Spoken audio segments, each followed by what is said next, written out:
everybody. Welcome back once again to the Retro Wrestling Review USWA podcast. I'm your host, the alleged wrestling know-it-all, Gene Jackson, coming to you as always from the Retro Wrestling Archive here in beautiful Gadsden, Alabama. And please welcome me in joining my co-host. First, he's the pride of Bemis, Tennessee, the hilarious impressionist, Josh Briley, and his tag team partner, the dark humorist himself, Richard Mulliken of P3 Radio.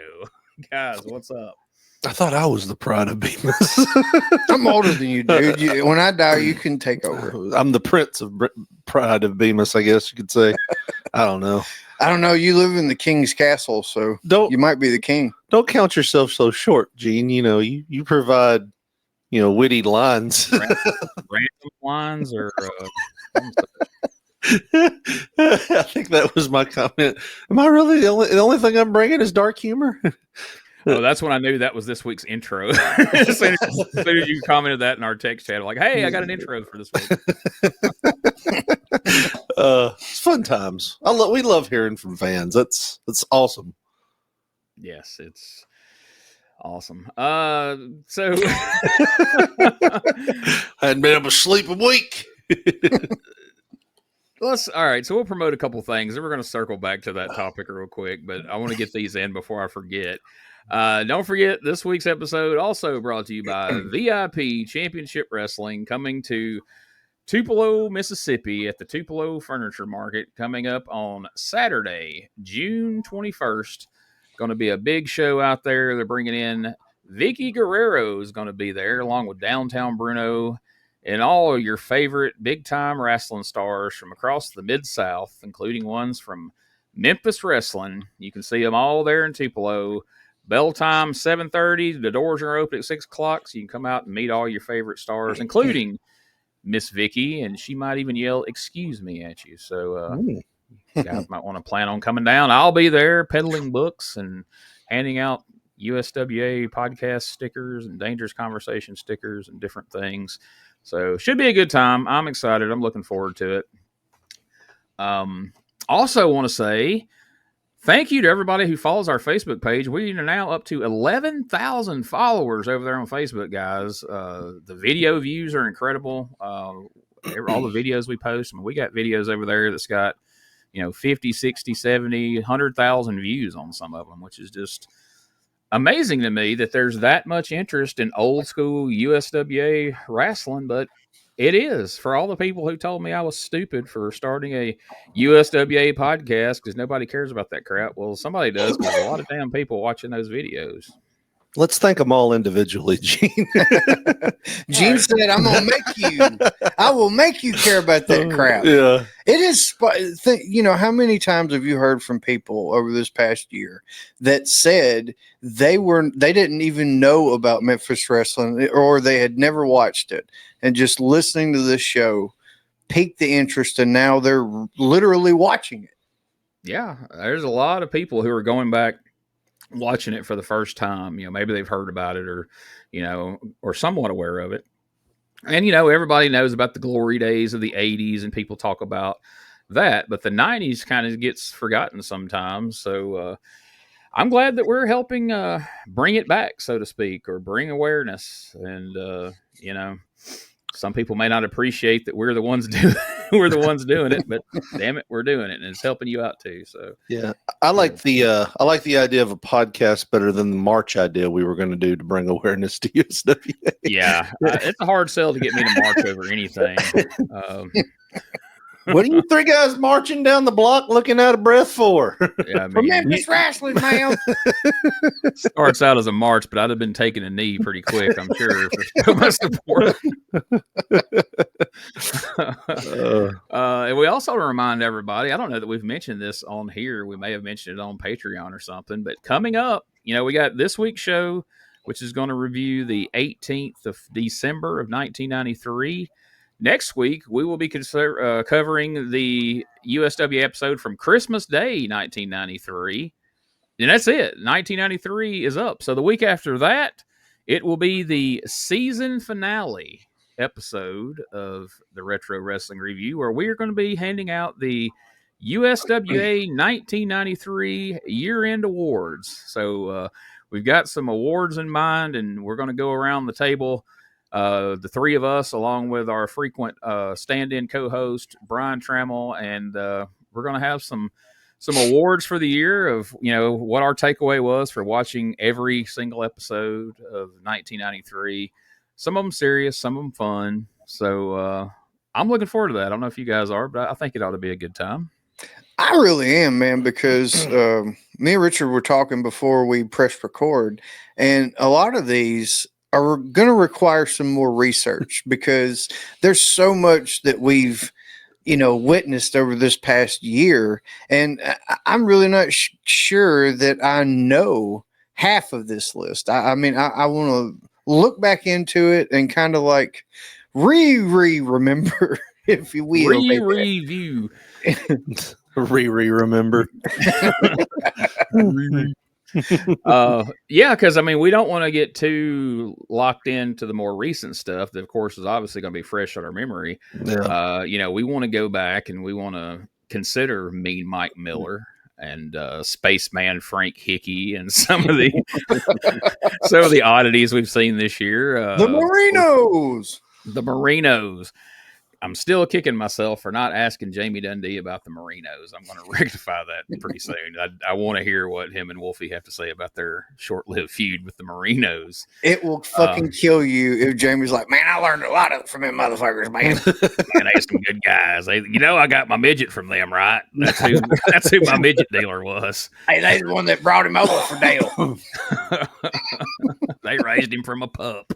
But yeah, so there's a lot of stuff from 1993 that may have slipped our minds. So we'll go back and we'll all look through that. And I'm excited to hear what you guys' answers are. We're not going to talk. So we're not talking about it beforehand. We're not going to give each other's answers. So the first time we're going to hear what each of us has to say about these different awards on the show, we'll be right here with you guys on the show. So I think that'll be a lot of fun. And last but not least, we've been getting some feedback recently on the changeover to the watch-alongs, and it's all been, constructive. It's all been helpful. I hope last week's show was an improvement. The few people that I did hear from this past week all said that it was.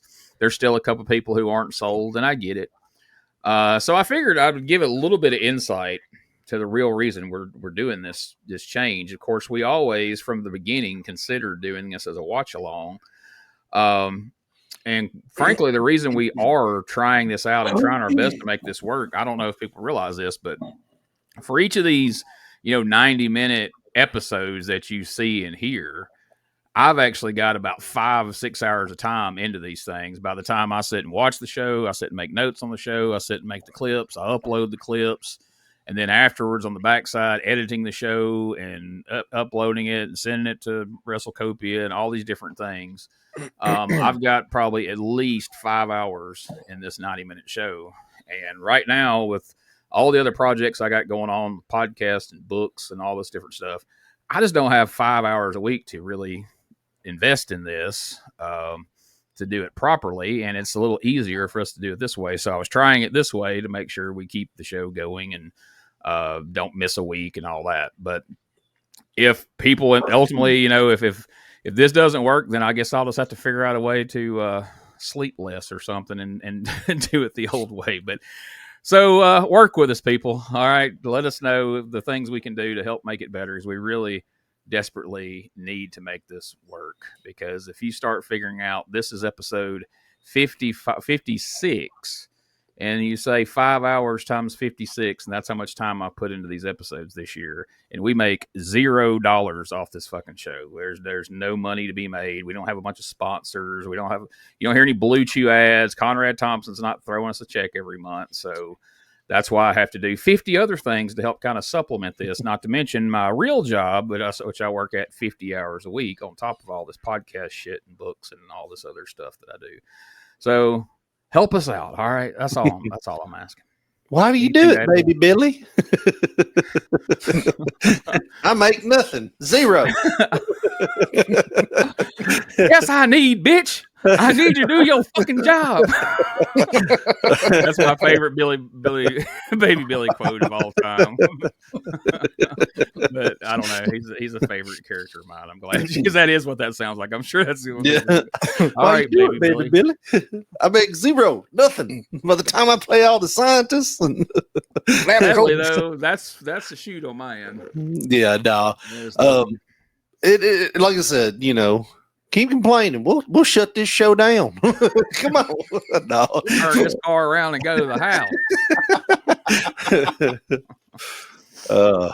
Nah, we're gonna make it work, but like I say, I think last week was a big step in the right direction, but last week also took about 2.5, 3 hours of prep time to make the notes I made to be able to did. So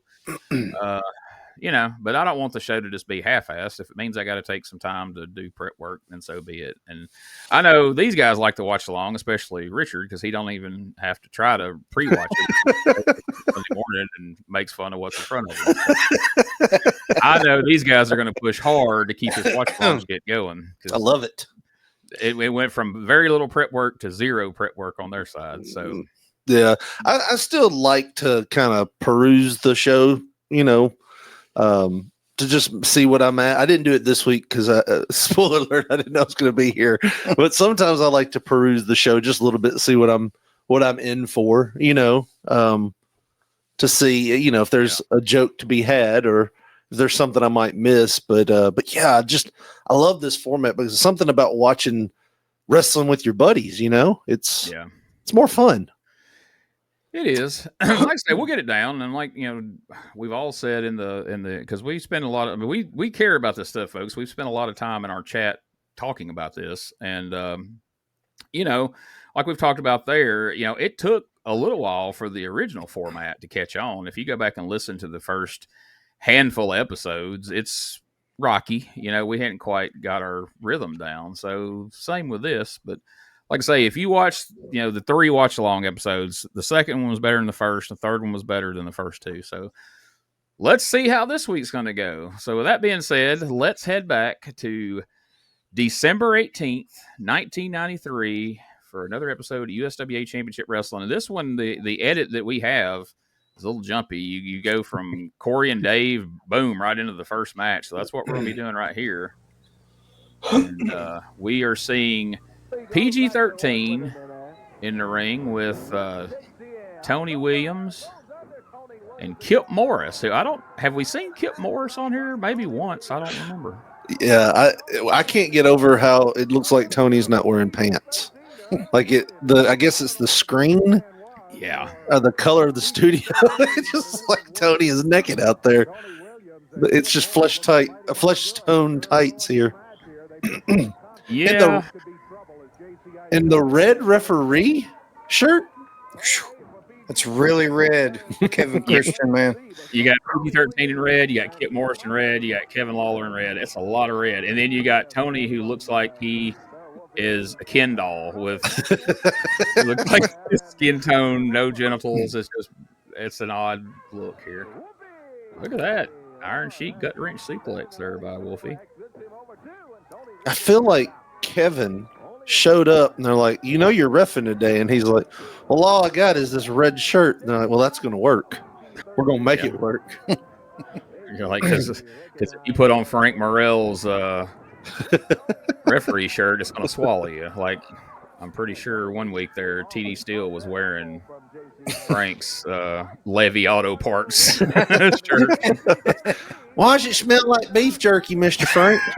Don't worry about it. When Tony hits the ropes, the top rope hits the back of his head. I just noticed.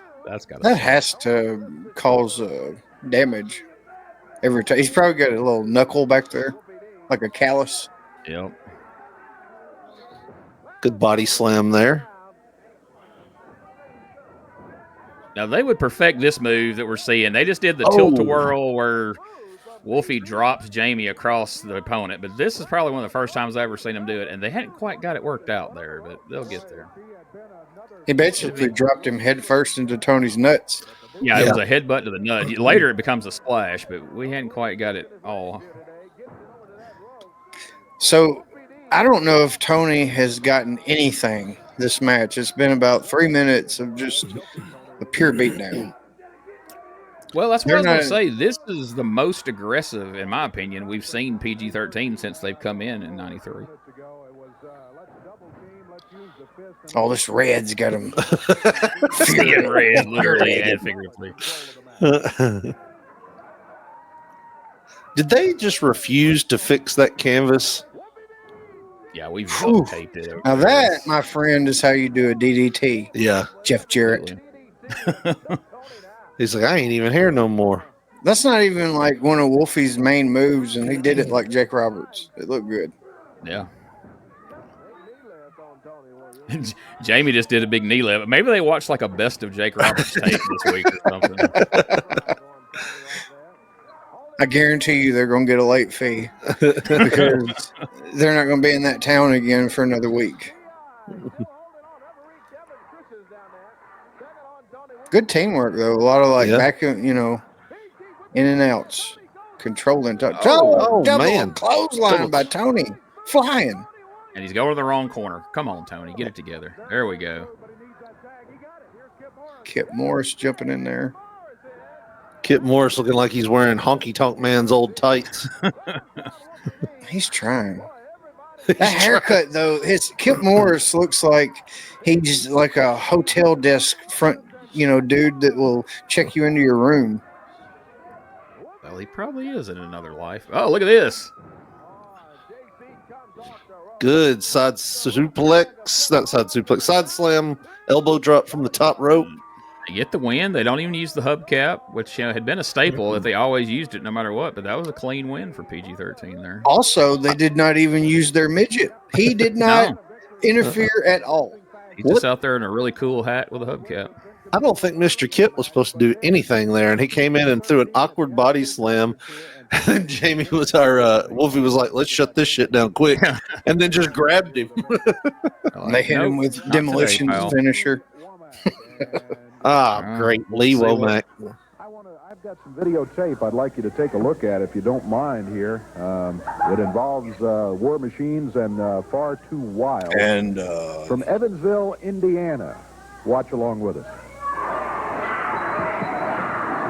So, War Machines didn't show up for Memphis when we recapped it last week, but they did show up in Evansville, Indiana. So, there you see Bert Prentice. They got that old Renegades Rampage canvas in that ring from '89. Actually, I stand corrected. That's not Bert Prentice at ringside. That's Paul Neighbors. I was going to say it. I was going to ask, because that looked a little like Paul Neighbors. Yeah. Bert's watching the shed for him. Apparently, Lee Womack didn't make the trips to Evansville, so out on the loop, it's Paul Neighbors. Them guys went up to Evansville, Indiana, and I didn't think that 4-2 Wild would pull the kind of Texas that they did. Now, I didn't think I had to go up there because those guys, 4-2 Wild, they does not have a manager. No, they don't. They does not have a manager. They do now. Look at Bert. Oh, boy. Uh-oh. So Bert's now managing Far Too Wild? Yes, Bert just did the old Bobby Heenan WrestleMania 5 finish where Rick Rude won the Intercontinental title from the Ultimate Warrior. And Far Too Wild are your new USWA Tag Team Champions. That's Far Too Wild. You understand what I'm saying? They're not keeping the title. I want to get Nobody understands what you're saying, dude. Right now, because this kind of stuff that like what happened in Evansville, Indiana is not going on out here. Get out of the ball out here and get them out here. You should try to fit in more words. Well, I saw He reminds me of Mr. Clark from Lean On Me. There was a clean scan in the ring. I did see Bert Prentice around at ring. Is there a reason for that? Just The cadence. yeah. I was just kind of upset because, you had the tag team champions and everything, and now you ain't got the champions no more, man. So, be nice to say, we are the greatest tag team around here. I don't want to hear this stuff. What are you talking about? I don't want to hear this. What you talking about? We're the greatest. I tell you what we're going to do for you. I tell you what we're going to do. You want to manage some champions. Jamie almost broke the mic. Champions. I tell you what we're going to do. I'm the number one master here in the U.S. You don't touch nothing that's in my hand. You understand, friend? I'll tell you what I'll do for you, though. We got a match this Ooh, I was week. worried Jamie was fixing to say something. Whatever the name is, long, pretty boy. We got a match with him, and it's for the tag team belts. So I'll tell you what we'll do. If you want to manage the next tag team champions, you show us how much money you got in your pocket, and we'll let you manage PG-13, pal. But you got to have the green, man. Does this mean the writing's on the wall for little Midget D? It feels that way. I don't know that I've ever seen a tag team draft a manager. Usually the manager's out there. Just out here. I'm the number one master in the USWA. You want to manage the number one team? And I don't mind taking you guys back to the back right now, and we'll negotiate a contract, and I will be at ringside. That was a quick settlement. Yeah. You know what I mean? It went from I hate you, I don't want to hear all of this, to well, let's see what we can do. He wasn't sold, but Jamie was very convincing there. There we go. Apparently. Take that. Man, they played a lot of copyright music in the They USWA. did. Look at this suit that Bert's rocking. Bert comes out, purple suit, looking like Grimace. Followed by Art Wild. I was going to say he kind of looks like the girl from Willy Wonka and the Chocolate Factory. He looks like Cedric the Entertainer from fucking Kings of Comedy. We saw the videotape there. Or Barney. Maybe I want something that looks like pajamas and a suit. A lot of bad things in my life to these Oh, I bet you have. They're dark. Making up to do. And I started last Wednesday in Evansville, Indiana, and I'm going to keep on doing it. Dave, I'll come out and admit, I pulled the guy's leg. I'm going to pull a lot of legs because it's time to take over the USWA. That's his thing. Bring I the pull belt legs. back home. Third They do have a quotation quotes with his finger. We all know that. I'll have to come out here and Legs, go to honey, sleep. Hard legs. That's what Josh said. He said third legs. Jeez. The world tag team belt. 4-2 out. No one in the world said it could be done. These two kids come out here with Oh, my. Jesus Christ. any wrestler has in 100 years. He grabbed one of those guys and just pulled. I couldn't. Gun to my head, I couldn't tell you who's who and what their Todd names Morton are. that he got yanked out of his boots almost. Call me names. I'm the king of name calling, honey. Bring it on. Because best thing I want to do is knock my fist right upside your head. PG-13, I know where you come from. We can send you back there real quick. Just like he said, Jesus. nobody around here believes in us. But Maybe it's because your manager's beating the shit out of you. You believe it is? We're two small guys. They said it couldn't be done. But with these people and this man right here backing us up, we did this. Thank you, Goodness. brother. That's right. They've been far too mild. Hell's a poppin'. Well, Jeez. I don't feel like he sold his tag team that well. It's like he's out there with his nephew. Or on Fifth Street. Yeah, it's Ask just for like, Nene. Tell him Bert sent you. I noticed that they are fixing to wrestle the Enforcer and Ken Raper here. You know, and you I know got a conflict of interest for the I don't feel like I should be hanging around you. I love how sometimes they'll abbreviate the names. You know, like for Moondogs, Yeah. you know, just be the dogs, or you know, they do not do that with Ken Raper. No.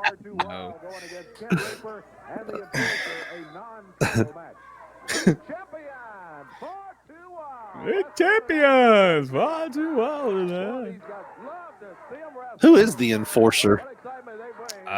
He's just some guy. We don't Some know. guy. I've done some research on him, and I couldn't find anything. I literally think he's just a local security guard that, they were like, "Hey, you want to wrestle?" And he's like, "All right." I'm pretty sure he showed. Put it this way: he showed up the same time that Lee Womack showed up.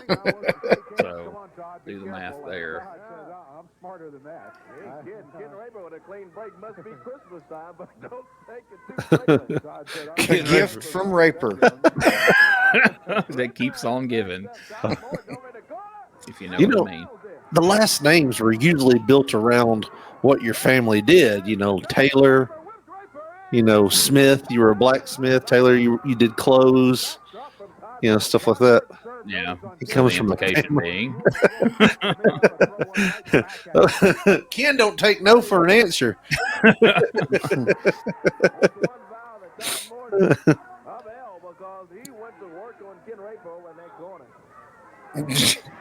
Todd Morton looked like he was trying for a wrist lock and he grabbed some hair or something. It's weird. Weird exchange. The matches have kind of went down in quality, I feel, this week already. well, yeah, I mean, this time last week they were wrestling the Gilberts in the first match. This Yeah. week they're wrestling the Enforcer and Ken the Raper.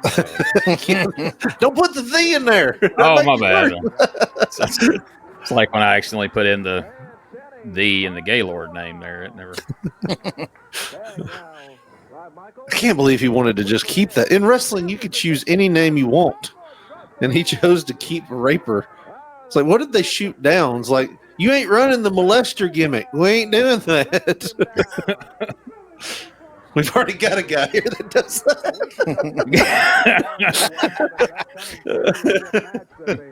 Get the shoot, brother. Roll the video. We're going to clear all this up. Yeah, I started to put an award, biggest threat to kids, but we'd only have like 2 top contenders for that. Right. Kind of anticlimactic. I just noticed that Ken Raper can't take a flat back bump or any bump. I don't think he wanted to take a bump any time on this match. Every time he has fell, it has been very gingerly, and it's like he's putting his arms back and his hands down. See, he put his left hand down there before he fell. Does Ken Raper not know a proper back bump? Look at that. He's got to run the hardware store tomorrow. He can't be up in there all stove up.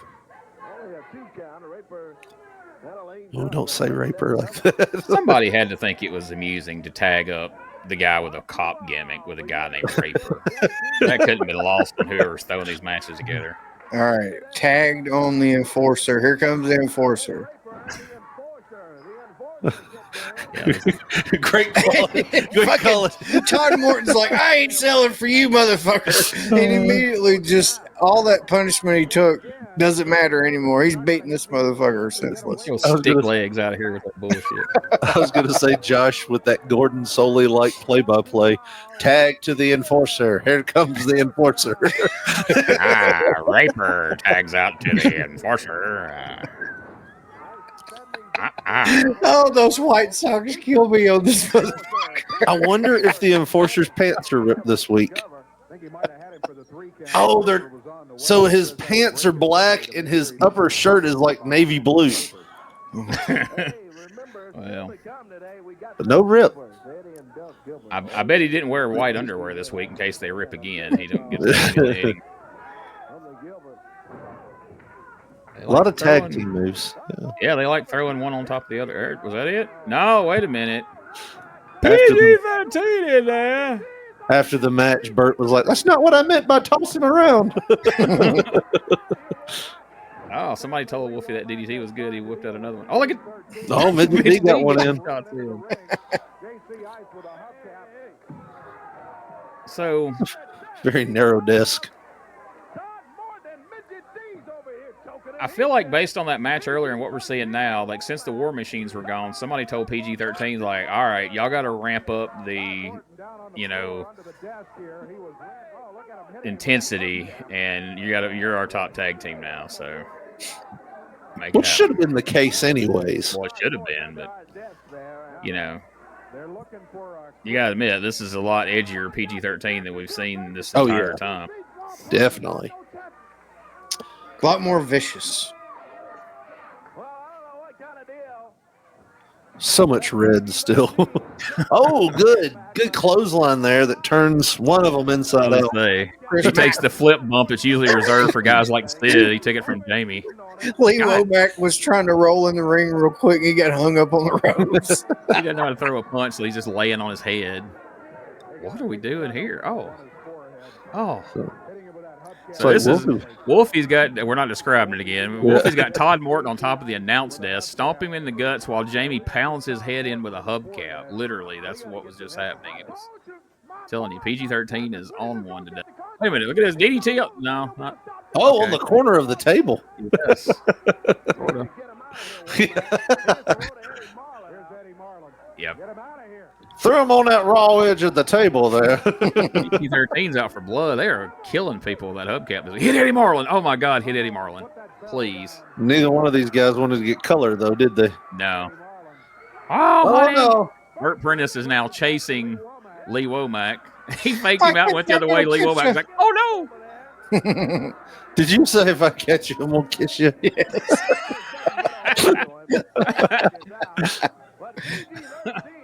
Where in the hell was Bert Prentice during that beatdown anyways? Oh, there is some color. Well, I Hey, assumed jump. when he crawled under the desk for an awkward amount of time, he was doing something, but it took a while to get started, apparently. Cold in that studio, man. Ask Dougie, he'll tell you. And that damn alcohol done run out from last night. Boy, we are getting our mileage out of this EMF Brian Christopher video. Unbelievable. We're watching it again, folks. Yep. It's unbelievable how many times we've seen this.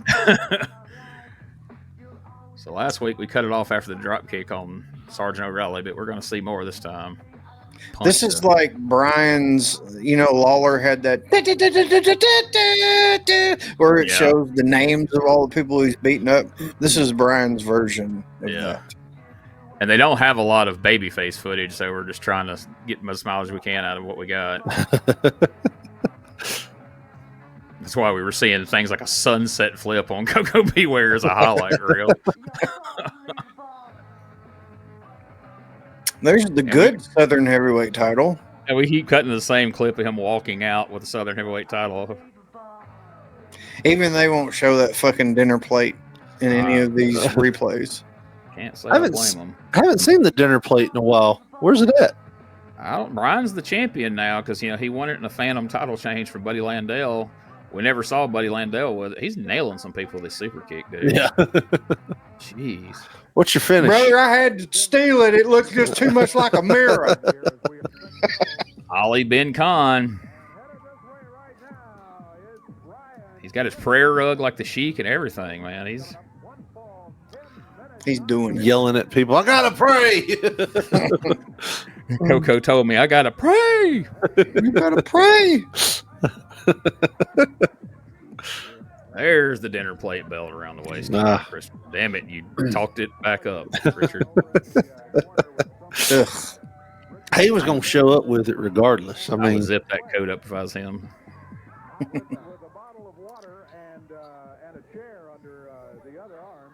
Ali Ben-Clyde. Is that what you said his name was? Yep, Ali Ben-Clyde. Formerly Mr. Clyde, about to take on the USWA champion. Brian Christopher in there. I feel like they just threw a dart at a dartboard and figured out a name for him. Well, they told him, dude, you got to get tan, and he just went 2 times. Yeah. It's quickly fading.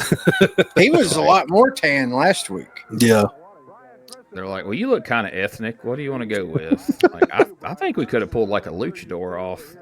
And granted, it'd be kind of a fudgy luchador, but I'm not buying this whole Ali gimmick here. Eddie Marlin's in the back I'm just going to be frank with you. What are you? I think you kind of look like a Mexican or something. Well, I'm just from Minnesota, so that'll work. Uh-oh. I love it.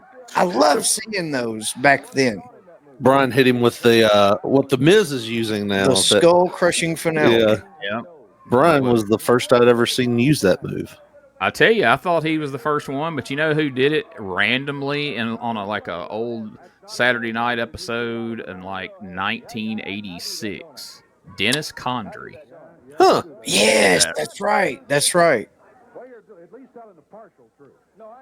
It's a great much story. like Brian there, they literally drove the dude's head into the mat. Miz, they fall flat. It's pretty safe. But Dennis and Brian's driving people's face into the mat. Gotta make it believable. Because their arms are pinned behind their head, so they can't protect themselves. So they're just going to eat the mat. Dennis Condrey had a great story. That was a great story about him and Phil Hickerson.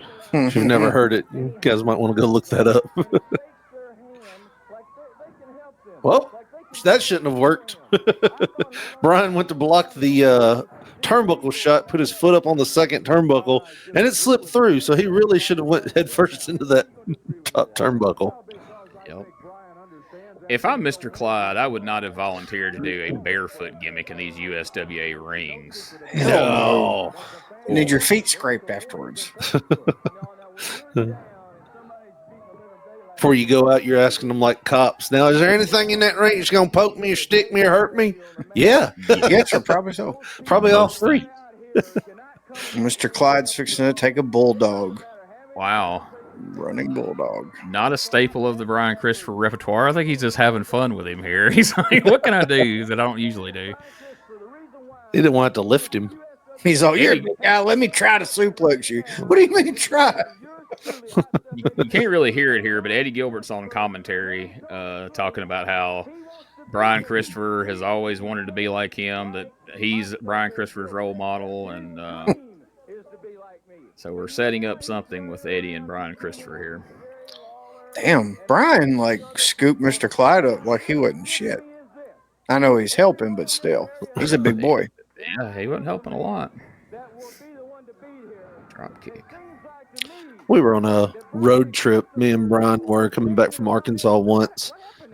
And Brian kept talking about how, you know, Eddie was so instrumental in his career and helped him out a lot. And like talked about how he looked up to him and everything. And I remember I was like, I'm going to ask him about that when we had him on P3 Radio.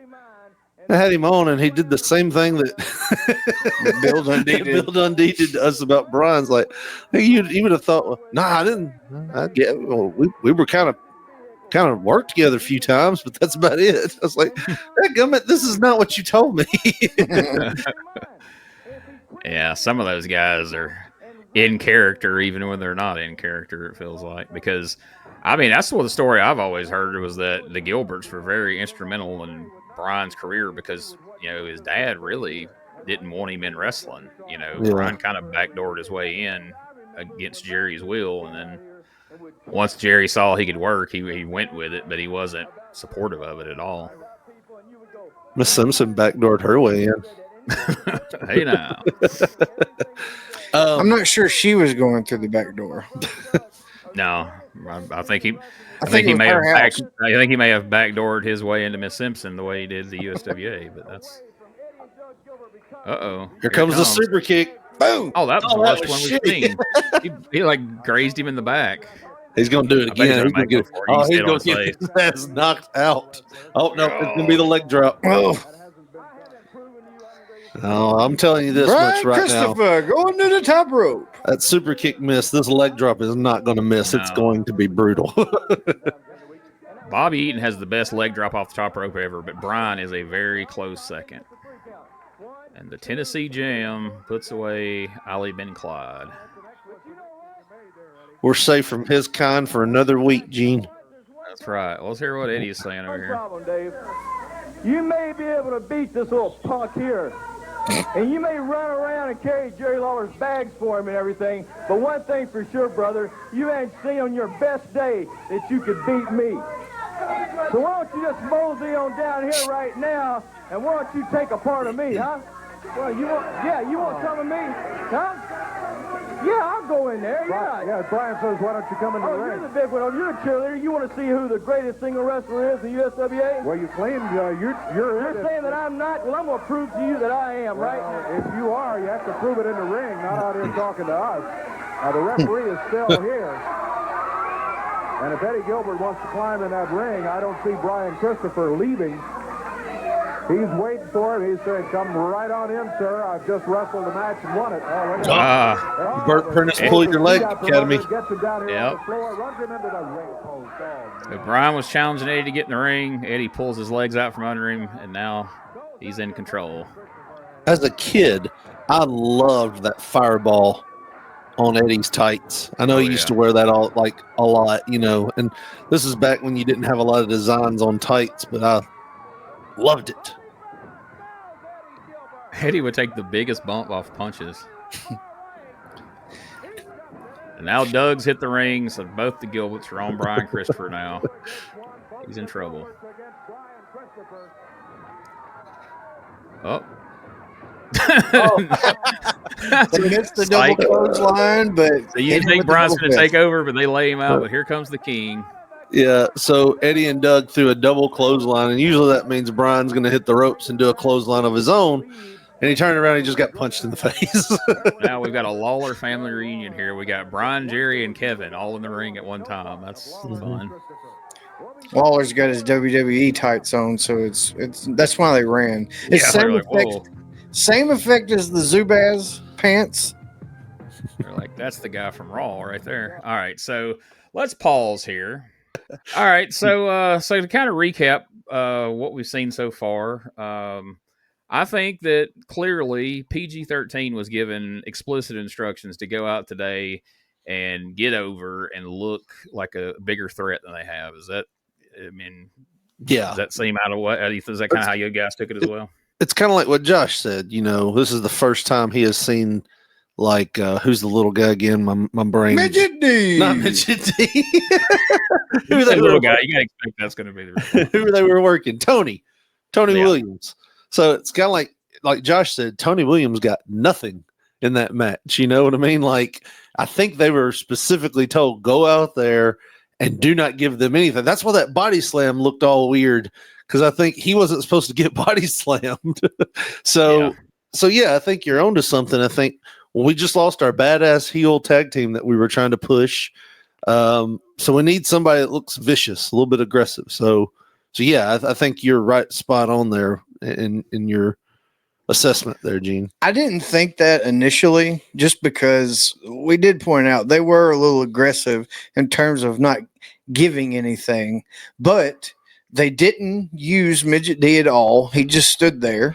They didn't use the hubcap. It was a clean finish. You know, that was highly unusual for PG-13 up to that point, but it didn't take 15 minutes. They were back out interfering, you know, and then they got color on the guy, you know, busted him wide ass open on that table. So yes, that is the most vicious, but I did not think it was going to be that way just based off the match. Well, see, what I looked at the psychology of the match was from the very first match up to the last match you saw them in before today, they were always that team that were just scraping by. They had to cheat. They had to use Midget D. They had to use a hubcap to beat TD Steele. And now all of a sudden they're winning a match clean without having to cheat. They're dominating, and then they come out and kick the shit out of those guys. So I knew before the attack, I'm like, all right, well we're moving a different direction with PG-13. And then once they attacked, Far Too Wild and bloodied them and everything. But that's what they should have been. Like that little interlude with the War Machine should have never happened. Mm-hmm. When they won the tag team titles, we should have ran with, dominant PG-13. But we really don't run with them for a little while after this. But, not to get ahead of where we're at, but we'll have to come back to that a long time from now, because that won't happen until a little ways down the road. But anyway, so that was the first match, and then we saw Far Too Wild. We saw in the interview. So what do you think of Babyface Bert Prentice? We saw Bertha last week, and it kind of felt like that was just going to be like a one-off thing to kind of one-up Tony Adams, and it might be one of those deals where Bert shows up and then Bert's gone. But no, Bert shows up in Evansville. He helps Far Too Wild win the tag team titles. Now he's their manager. Babyface managers are kind of odd anyway, especially when they're bigger than the guys they manage. What's your take of this whole package, so to speak, of Bert and Far Too Wild? Bert's really got his eye on two people in there. He didn't do this for the dog catchers. I'm saying that right now. It's just weird. Like you said, to see a manager, seeing Bert on TV and you don't want to hate him immediately, it doesn't feel right, especially when you're wearing purple suits out there. It's like so much heat that he gets just naturally. And like you said, what does a babyface need a manager for? It's like, these are good guys, but they really can't manage their money well. So that's what I'm here. They just want to just strippers and cocaine all the time. I just snatch them around and put them where they need to be in front of the camera. He's just ragdolling Todd Morton out there a minute ago while wearing a suit that looks like Reggie B should be wearing it, except it would be, 4 sizes too big. But that's being, stylistically anyway. Now, the one thing I did notice in that, so Jericho talked about in his book about how he worked for Bert in like Kansas City or something, and said that at one point Bert came up to him and just started tussling his hair. And he said he told him in no uncertain terms he's like, what the fuck are you doing? He's like, I'm just playing with your hair. And he just basically told him to fuck off, and he got left off the show. And all the other guys that went with him up there like decided, well, if Jericho's out, I'm out too. And they all just drove back. But then I noticed something in that interview. He tussled those guys' hair like 2 or 3 times. Was that his thing? That was the move, I think. He just like running his hands through a lot of hair. How bad do you want to be NWA champion, honey? Let me play with some other hair. Those belts feel good around your waist, don't they, huh? Now that I think about it, did he ever like have a guy that had a buzz cut? No. I don't think so. Not that I can think of. That he managed? Every one of his guys had a full head of hair. Yeah. Huh. Except for Melvin Penrod, and they fell out of favor pretty quick. You're not my type, honey. You're me. Plus, you're eating all my snacks. There were 5 Slim Fast in this car, honey, when I left. Slim Fast? You mean oatmeal cream pies? Oh, dude, Penrod totally looked like the type that would just down 5 Slim Fast because there was nothing else. Into the next segment, I gotta say, Babyface Brian Christopher versus heel Eddie Gilbert is definitely a feud I would like to see. I mean, the Gilberts against Brian and Jerry both is good, but a singles feud with Brian and Eddie Gilbert is definitely something I would like to see them pursue here. So that was a fun segment. I like that. Yeah. And that kind of brings us up to speed. So let's take our first podcast commercial break here, and then we'll return to see the Gilberts in a promo and tag team action.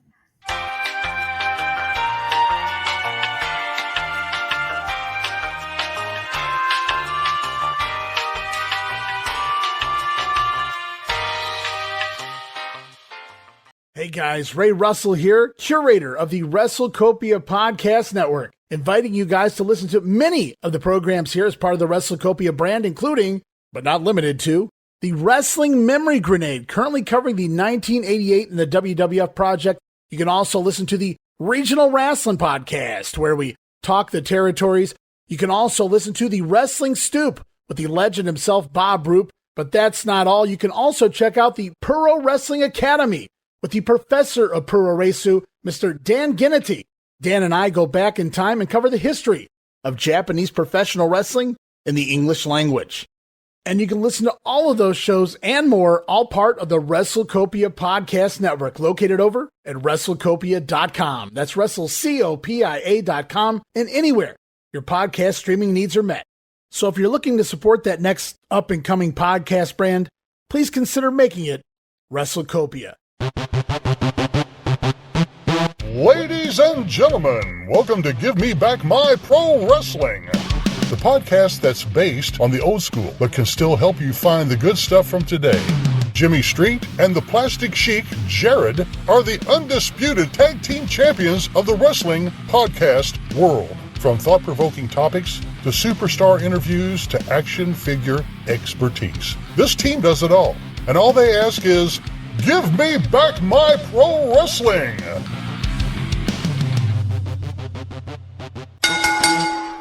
Every other Thursday, wherever you listen to podcasts. Should be arriving just about any moment, and the Get the fuck out of here. I'm sure. Looking, I always love these awkward moments here. Victory here today. They always consider themselves a favorite. Corey doesn't look like he's sitting on a bucket. They're That's the best good. tag team anywhere around. He's the best single wrestler anywhere around. Well, we'll find out here today. Corey doesn't have a mic flag, though. To go in action right now. You're not gonna give me that shitty mic without a mic flag, are you? What's funny is this isn't the live show, so we didn't even need this whole little time wasting part. Leave it in. Dave got tired of waiting. He's like, I'm gonna ring the damn bell on their asses. Bing! Eddie and Doug Gilbert. Guys, you got Doug's so cold. He's wearing a jacket this week. You know what, Dave Brown? Brian Christopher's got a little problem. And you know what it is? If he thinks he's a big man and he's not, what he is a little man in a big ocean. And when you get in the ring with myself and my brother, no matter who you have with you, what you got to deal with is very hot. Dave looks like, why are you hot? Tell him, Eddie. Hey, Brown. I got something to say, and I want everyone out there. I So want all these cold. jerks over here to be quiet a second. I want everyone out here at TV land to listen to me, and listen to me good. I came back here for one reason, and one reason only, and that was because Brian Christopher turned on my family. He turned his back not only on my brother by jumping in from behind here a few weeks ago, but he turned his back on me. He turned his back on my father, my mother, my grandparents, everybody in the Gilbert family, because we took him in. We took him in as one of our own. And when we take somebody, and when we like them, and we want to help them, we'll do anything for them. So Brian Christopher, what I want you to do, and Dave, you listen real good, and you relay this message to him if you see him anymore. I want you to go and find the biggest, the baddest. I tell you what, dude. Why don't you go and dig up Andre the Giant? That's Oh, my, who you're Jesus. gonna need.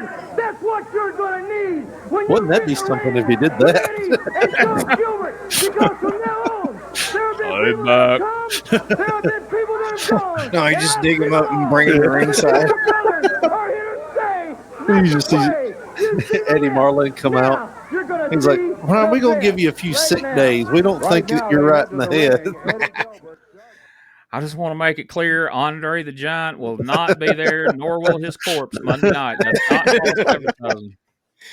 Then the fucking next week, the Undertaker would wheel his ass out there. Doug was wearing. I brought the carcass of Andre the Giant.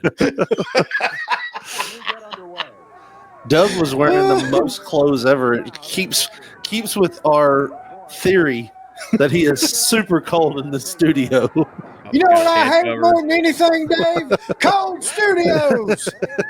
Who do I blame, Dave? Who do I blame? Do I blame Eddie Marlin for not paying the heat bill? Maybe. Oh, shit. Oh, my Lord. Charlie Laird. Charlie Laird had so much trouble. Dubbed him last week.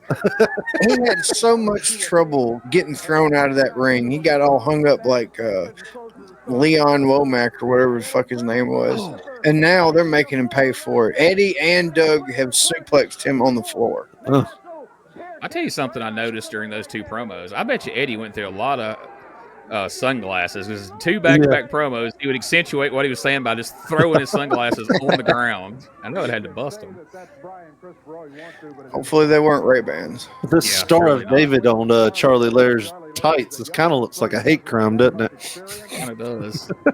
I was afraid we were going to get some feedback about some of our Jewish Macho Man jokes last week, but I guess we had a lot of the Jewish community watching the USWA podcast, which is a shame. Shalom. Those tights that Doug are wearing is the Dark Patriot tights, isn't it? That's purely speculation, sir. No one knows this for sure whether that was the Dark Patriot. Oh, it caused. Oh no, I'm for sure. I seen him. I seen him before Doug did. Yeah. Hey, kayfabe. That caused a huge rift between me and Josh back when I was in like first grade. That almost killed P3 Radio before it ever started. Yeah, Patriot. He couldn't stop the Patriot, but by God, he almost stopped P3 Radio. Yeah, somebody's grandmother made those tights. And Richard was a little loose-lipped with who he told. Because it could get back to the Patriot if fat-ass Richard Mulligan in the first grade knows. Well, if Doug would have found out you're out there telling his secrets back then, he'd have came to your school and with a baseball slapped you bat. around. Let me tell you something, you little fat ass kid. You out here So running you're first the base. one to blame, huh? I found out. What, you been riding down the road smoking crack with who? Josh told me his grandmother, he's like, you can't tell nobody. I was like, all right. And I immediately told a friend of ours. Who then ratted him out to me the next day. It wasn't even the next day. It was like an hour later. I know who the Dark Patriot is. And you just looked at him and me like, who? And then he guessed, and then he said it. He's like, Doug Gilbert. And Josh was like, you told him. I was like, no, he guessed. He guessed. No, he got pissed at me. Not as it was pissed either as Doug Charlie Gilbert or Laird. Harry Von Erich, but Richard revealed. Not as pissed as Charlie Laird's mom is at the Gilberts right now. He has been getting his ass whipped this whole time. Original jackhammer right there. Not a lot have done him like that. I mean, he has gotten suplexed at least 6 times. 2 of them were on the outside. Just Tony Williams. His Sue has been plexed. Look at this. Oh! Eddie Gilbert backdropped Charlie Laird into a Doug Gilbert power bomb in '93, and now he just slaps the shit out of it. What did this guy do to these folks? TD didn't even get in. He's like, I ain't gonna do the referee like that. Well, I'm a wrestler right now. You a fucking referee. I think they showed the replay. I want you to watch how Charlie Laird lands. He just jumped off the apron with a foot into the neck. TD just kind of meanders over to help him like, hey, so y'all stop that. Charlie had ref mode. Charlie had some heat. There had to have been. They beat the shit out of him. Look at this power bomb when they replay it here. Look how he lands on his shoulders and neck. Yeah. Here he goes, fires him up.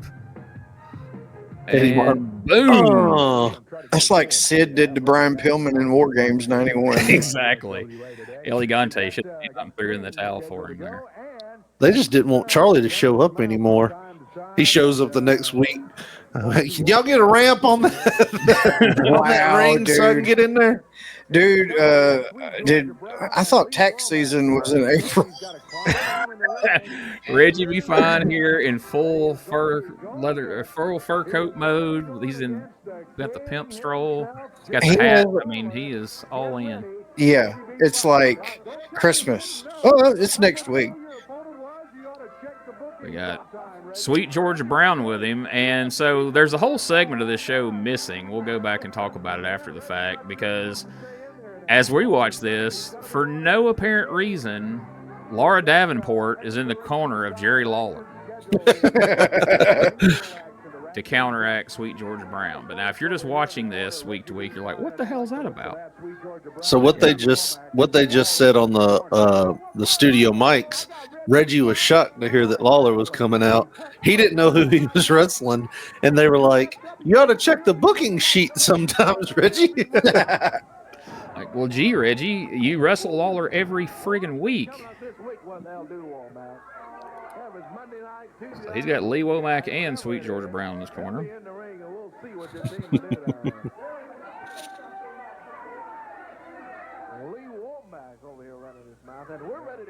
Another person wearing red here. Yes. Lawler didn't get the memo that it's Wear Red Day today. Sweet Georgia Brown's like trying to pull Lawler's tights off. Pulling Lawler out by his trunks, and now here's Laura Davenport. And she gave her a talking to. She didn't swing a punch one. You better pull it on Jerry. He don't like women like you. You talking about black now, your age.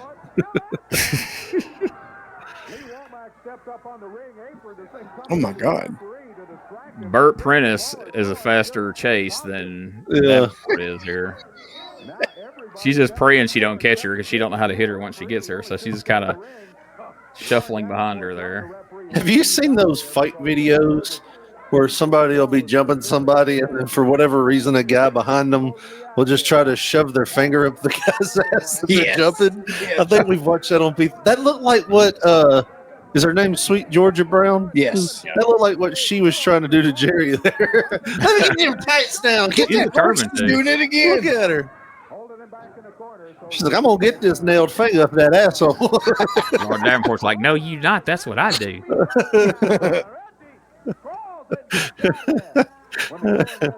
Sweet Georgia's going to threaten to tell Mike. And Reggie B has split. And Kevin Christian's counting him out.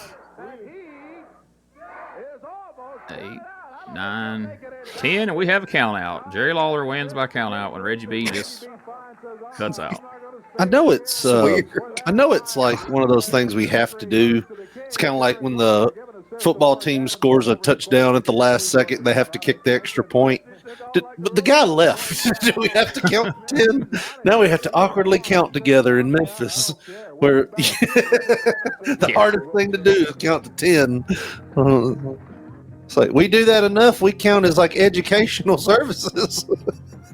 So I imagine in the back, he's just like, so you just keep trying to pull my tights down and she'll chase you. Uh-oh, Josh. Ugh. So now we're seeing highlights of the Bruise Brothers taking on Mike Anthony and Jeff Gaylord from the Mid-South Coliseum last week. Jeff Gaylord ain't having none of this shit. He's like, I am fighting back. I bet you the Bruise Brothers paid the Gilberts to beat Charlie Laird like that. I wouldn't doubt it. Oh. Double boot to the face of Mike Anthony. He's down, and it's 1, 2, 3. That's it. They didn't even cheat. Gaylord actually came in perfectly. Gaylord looks like he's trying to cut him off, and they're like, nope. Get that shit out of here. Oh, they even hit poor TD Steele, the referee. Oh, over the top. TD barely touched the rope. He just fucking took like a goddamn WrestleMania bump to the outside. That's why he didn't get in the Doug match. He was like, I'm still sore from that bump I took. Now they got one of these big-ass Coliseum chairs in there. Hitting Gaylord for real. This right here is something. Watch this. That reminds me, you have to plug something later. Yes, I do. Watch. Oh my God. They turned Anthony upside down and have tied him in the rope. The same way Foley lost his ear a few years later. But the way they went about it was like fucking. They put his head in and then spun him around like it was like he looked like a clock. That one spot is worth getting the video alone. You've got to see that. I've never seen it done that way. Oh, that killed me. Oh my God. We're just gonna put your head here and then turn you a full somersault. TV took another hell of a bump. Look at this. They got him hung in the ropes and they're just flinging the rope back and forth. Eddie Martin's like, hey, kill him. He's Canadian, you know. If you know how dangerous the USWA rings were anyways, like how did he agree to this? Oh my God. I don't think he agreed to it. I don't think he knew that was coming. I don't know, but we're going to have to clip this and put it on the Facebook page. It's too good. He can't get out. He's in it. I mean, he ain't. Oh my gosh. Eddie Martin's like, you stick that rope. Look at the look on his face. I'm like, shh. All right, he's running from the pace. Wouldn't it be funny? Wouldn't it be funny if the Harris twins had to grab him and flip him back over? Get him out of there now. Oh God. Oh my God. This may be the first time the Harris brothers is going to be Josh's favorite part of the show. Oh my God, dude! Yes, it's like a renaissance. It's a rebirth. I am tore up, dude. That was great. I was not ready for that. When I was watching it the first time, I seen him pick, I was like, what are they doing? And they just swing him over. They get him straight up and down and just flip him. It's like he was a goddamn fence post. Yeah. I'm going to get a clip of that up on the Facebook here. And then by the time this drops Wednesday, it's going to be out there. But That was something else. Well, let's take a quick final commercial break, and then we're going to come back and talk about the good, the bad, and the ugly of this week's show, and the Mid-South Coliseum card for the week. So we'll be right back in just a moment.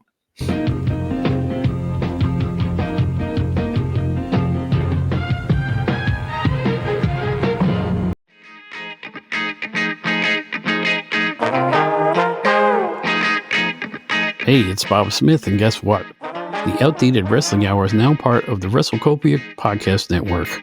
But hey, no fear, you're still going to hear the unique guests, comedy, music, authors, journalists, funny people. Who knows who's going to end up on the Outdated Wrestling Hour? Remember, it's all new and all old. So check it out in the WrestleCopia Podcast Network and wherever you get your podcasts. Listen if you know what's good for you. This is Wrestling Nostalgia, the podcast that dives into wrestling history. Hey, wrestling fans, I'm Dave Dynasty, and if you enjoy podcasts that are knowledgeable and history-driven, then Wrestling Nostalgia is for you. With great guests and fun interviews, there are over 200 episodes in our archives. We chat with several first-time guests and often cover topics not discussed on other podcasts. Look up Wrestling Nostalgia on your favorite podcast platform and visit all of our links at linktree/wrestlepod. That is linktr.ee/RASSLEPOD. And remember, wherever you go, whatever you do, be good, be safe, and keep on growing. All right, guys, it's time to answer those all-important questions that I've asked you every week for 50-something weeks now. So, first and foremost, what was your least favorite part of today's show? I felt like there was way too many tag matches on this show. Even the clip we showed was a tag match. It just felt like, okay, we've got so many people here. Let's get them all out there. And they made poor TD still get changed, and he didn't even do anything. but yeah, to me, that was just like, okay, you could tell the level of match had dropped a little bit this week. But other than that, pretty solid show. I have got to go with that War Machines clip that they showed. I mean, it was just a few minutes, but I'm going to be honest with you. When they started that clip, like I still don't remember what it was about and what happened. I was so just I hate those guys. Like, and it's I hate the Bruise Brothers in a different way. Like the fucking War Machines, that is just they're awful. They're just awful. Well, I can't hurt you no more. They're gone. Yeah, I mean, because all that clip was basically them going to suplex Todd Morton, and Bert Prentice pulls his leg out, and they pin him and win the belts. But they have scarred you deeply, Josh. But they're gone now. Like Rich said, they can't hurt you anymore. They're out of here. I don't understand this enforcer guy. Like, he doesn't look like a wrestler. He doesn't look like a security guard or a cop, or he's just a guy in a rent-a-cop outfit. But then teaming up with Raper, that is kind of funny, but still. even for a Memphis job guy, he's a little bit hard to accept. That sounds like one of those fucked up late 80s movies when a fake security guard teams up with a raper. You never know what's going to happen. All right, so of course, the opposite end of that spectrum. What was your most favorite part of this week's show? I like that we're starting things up with Brian and Eddie. Like, it looks like that would be something I would be very interested in as a kid. Everything else on the show, I could take or leave it, but I want to see those two. You know what I mean? Like, that's going to draw me in next week. So just the thought of that on this show is that's the most intriguing part to me. I really enjoyed the Eddie and Doug tag match. I mean, just the way they beat the shit out of Charlie Laird, and literally it looked like they just improvised that finisher. That was, how can we inflict the most pain on this son of a bitch? We'll do this. I seen this on Japan tape one time, and they did it, and boy, it looked great for the camera. Yeah. I bet it did not feel good at all. I bet the last thing he said before going to the curtain was Doug going, "So you're not going to pay us that $15 you owe us?" Okay. I was going to say, do we have any speculation of what in the hell Charlie Laird could have done to anybody to get the beatings he's got the past 2 weeks? Because, like, clearly somebody doesn't like this dude, or they're wanting him not to come back, and it's not working because he's, he's coming back week after week. We'll see if we see him next week, but could it be the star? It could very well be. Anyway, what was that movie Did it that get was real? big during this time period? School Ties. Remember that one? I guess my favorite part, of course, I did enjoy the Eddie and Brian thing, as I mentioned earlier, but I like that we're finally moving in a good direction with PG-13 and making them a threat. And so I'm looking forward to seeing where that goes. Now, before we get to Monday night's card, there's a whole segment of this show that was cut out that I read about on the Pro Wrestling Torch.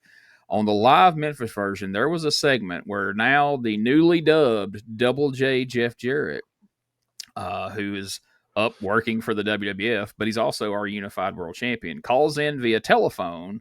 And there's a segment where he and Jerry Lawler go back and forth on the air, as they used to, you guys remember they used to do quite frequently in Memphis back in the day, setting up a unified world title match for Monday night. So that's how we get this main event. I'm sure when I go reading through the card, people would have been like, Lawler and Jarrett, there was no mention of Jarrett. Well, because they weren't bringing this match to Evansville and Bill and all that. It was going to be a Memphis thing only. So I wish we had a clip of that. I would like to hear how Double J suddenly starts portraying himself that way on Memphis television. We've gone from the fabulous one, Jeff Jarrett. Now that's fabulous. And he's, freeing children from oppression at school. And now all of a sudden he's aspiring country singer, Double J. So I really would like to have seen how that played out, because I honestly don't remember, but we'll see what we get to see of that next week, perhaps. I don't know. I think next week's another edited version, so we probably won't see any of it. But anyway, December 20th, 1993 at the Mid-South Coliseum. Now, remember, last week we had an abysmal 550 people. This week, we're up to 1,110, $6,500 house, it says. In the opening match, King Cobra beat J.D. Wolf. First time we've seen or heard of King Cobra in the USWA in quite some time. Second match sees Reggie B. Fine beat American Eagle #1.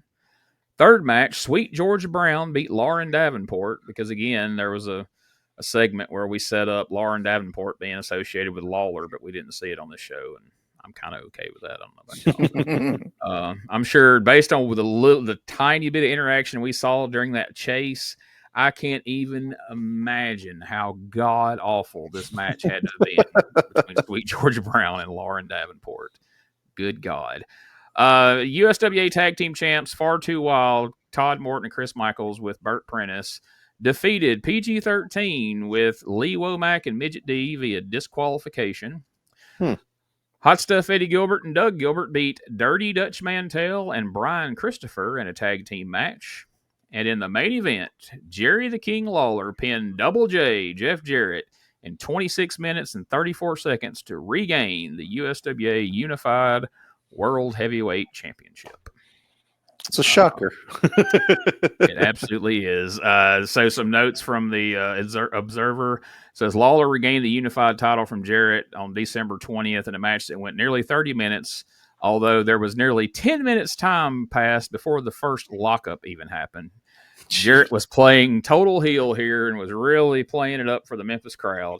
He actually pinned Lawler with his feet on the ropes to win the match, but Frank Morrell realized he cheated, restarted the match, and Lawler got a quick roll-up pin to win the title. Something Memphis fans had seen literally thousands of times over the years. Another note said the War Machines, who were the tag team champions, quit the promotion, but they did agree to come back in on December the 15th in Evansville to drop the titles to Far Too Wild, Todd Morton, and Chris Michaels, who are now doing a Rock and Roll Express gimmick with the unlikely babyface manager Bert Prentice.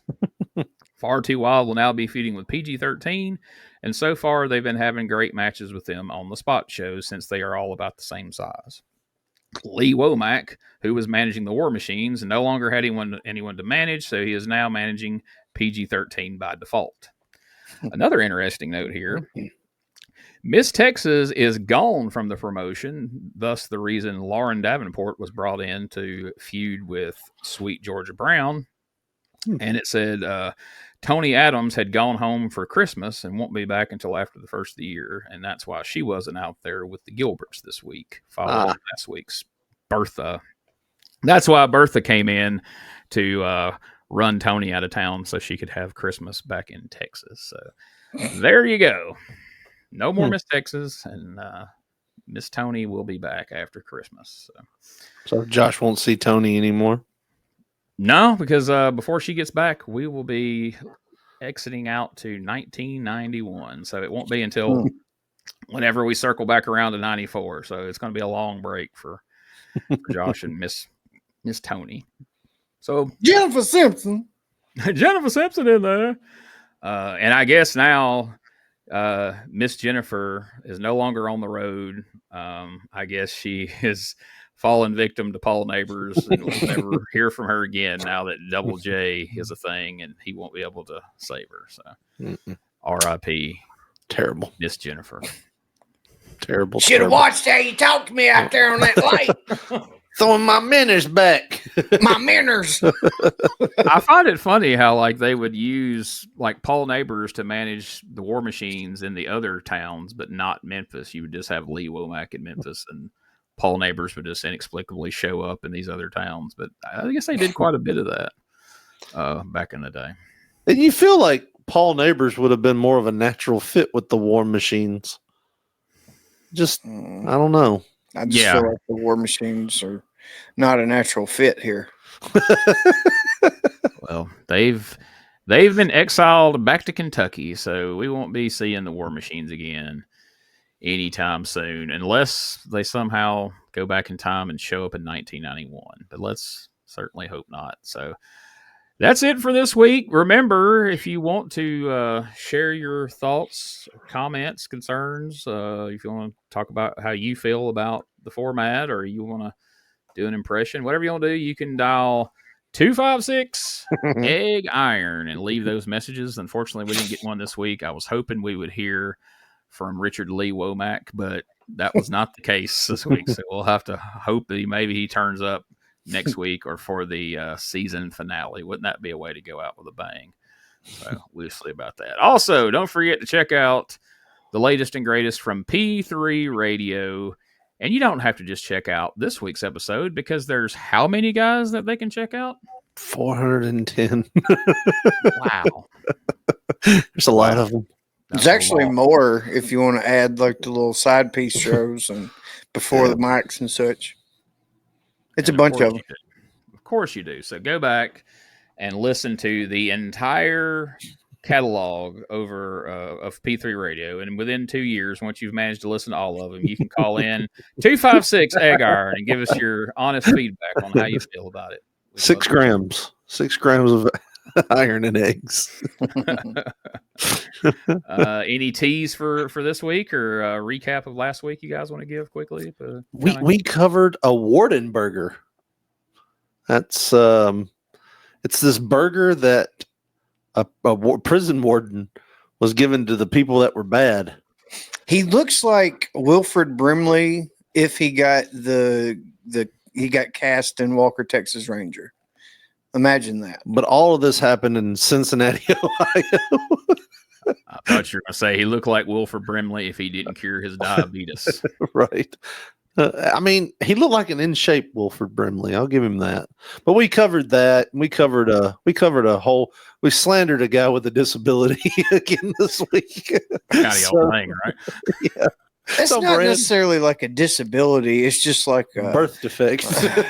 Nature did that boy wrong. Yeah. That's what they did. So, and Richard made fun of him. That's a tease if I've ever heard it. And so I guess that leads right into our next thing to mention, because I'm sure he'll be very disappointed in that once he listens. Check out stspod.club for all of the Brian Trammell podcast. someone who's not always amused by them making fun of people's. He's a warrior for those with disabilities. You know, you do what you know and what you are. Just joking. I'm not co-signing that one. We'll let you have Are you it. saying BT's a disabled? No, he's a warrior. In case you can't read between the lines, Josh spelled it out for you there. God. That was them, BT. I didn't say that. Also, check out WrestleCopia.com for all the great wrestling content that Ray Russell offers over each and every week at WrestleCopia.com. And check out USWA Podcast for all the different things that are associated with the show. You can find the merch, you can find the Facebook, all that good stuff. All the relevant links to this show are at USWApodcast.com. And also, you can check out, we've seen him on the show earlier, Doug Gilbert, along with Tommy Rich. Dangerous Conversations comes out every single week, and you can find it over at DougGilbertPodcast.com, plus links to all their social media, the t-shirt store, all that good stuff available at DougGilbertPodcast.com. I guess eventually we'll need a new URL that somehow implements Tommy into that, but that would be a very long one, so we made us stick with Doug Gilbert Podcast. Hey, man, you just mind if we say something about me? Somebody say something about Tommy Rich. There we go. And remember, you still can find the Hot Stuff Eddie Gilbert book written by me and Doug Gilbert. All you have to do is search Eddie Gilbert book anywhere books are sold for the most part. They're all over Amazon, Books of Me, and Barnes & Noble. Somebody said it's even on Walmart.com now, apparently. I don't know. But we sure would appreciate it if you'd check it out. So with that, guys, anything else you want to say before we wrap this one up for this week? I got a lot to say about Walmart.com, but not on this main show. Oh, I almost forgot. We talked about him earlier, and Richard even reminded me during that little clip there, I forgot, a new T-shirt available over at our merch store just in time for June. Check out the new Jeff Gaylord shirt over there. Turns out there's a lot of Jeff Gaylord fans.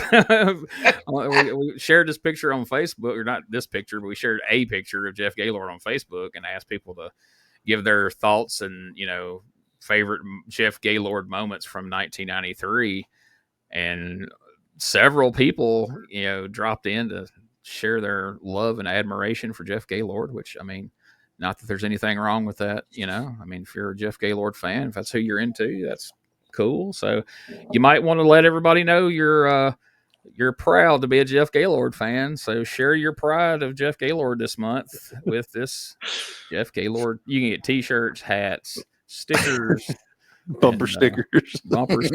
It's all there. You can get a phone. You can walk around with your Jeff Gaylord on your cell phone case at all times. And I don't know. I can't get over where the picture landed. Richard's placement. If you're watching the video, Richard's peeking right over the bicep of Jeff Gaylord. It looks like he's about to get a freaking RKO from Jeff Gaylord there. So that's fun for sure. So yeah, I'm gonna get them printed on my checks. He's not allowed in banks, so you might not want to do that. Anyway, Richard, go cash a check, give a teller PTSD. Yeah, we've heard of that guy. So yeah, you can check out that and many other great t-shirt designs and other merch designs over at our podcast, at our store at USWApodcast.com. You can find the link there. There's the hats and t-shirts of the podcast and different things. So check it out and check us out next week, as we will be doing the Christmas 1993 USWA episode. I don't know if we're going to lean into that or not, but should be a fun one because it's going to be the last episode of the 1993 season before we move to 1991. So make sure you join. I don't know what happened there. Producer Smokey. Producer Smokey's trying to wrap me up here. So it's probably a good call. So anyway, we'll see you here next week for the final 1993 episode of the Retro Wrestling Review USWA podcast. We had to make sure. There it is.